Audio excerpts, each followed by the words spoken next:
Euclides, então, aquele em que nós nos baseamos e toda a literatura sobre a geometria plana, ele estabeleceu o método axiomático. Nesse método axiomático, o que acontece?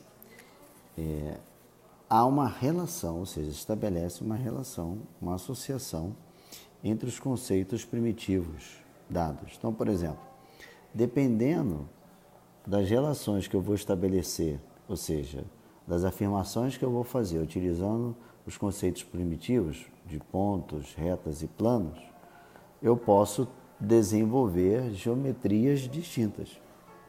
A geometria que nós vamos estudar é a geometria plana. Tá? Então, a relação entre esses elementos, entre ponto, reta, plano, etc., ele é dado através dos axiomas, né? Que serão relações que serão admitidas como verdadeiras, sem ter uma demonstração. Então, por exemplo, eu afirmo para você, dados dois pontos, o ponto A e o ponto B, distintos, é possível, ou melhor, é sempre possível, traçar uma reta que passa por dois pontos distintos. Aí você diz para mim, é claro, tanto é sempre possível que eu sempre consigo fazer traçando aqui uma reta. Então isso é um axioma. Agora, se eu preciso fazer uma afirmação que seja mais complexa, no sentido de, utilizando esses axiomas, deduzir alguma coisa que seja logicamente verdadeira, então eu estou falando de um teorema. Então, existem também os teoremas, mas os teoremas, eles vêm acompanhados de demonstração.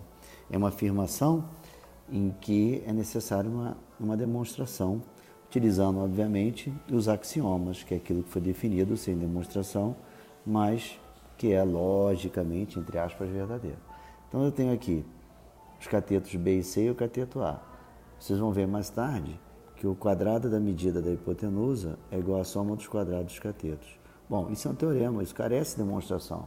Isso não é uma coisa que a gente fale assim, é lógico, é sempre assim. Não, é preciso haver um encadeamento de ideias para poder, e utilizando novamente os axiomas, para a gente chegar à demonstração, por exemplo, desse teorema. Então, a nossa geometria vai ser baseada em axiomas e teoremas.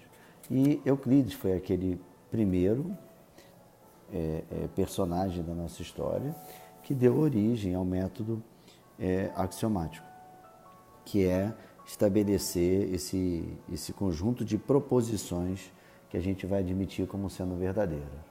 Ou seja, a gente não vai demonstrar um método axiomático, ou seja, um axioma não é demonstrável, a gente admite como verdadeiro.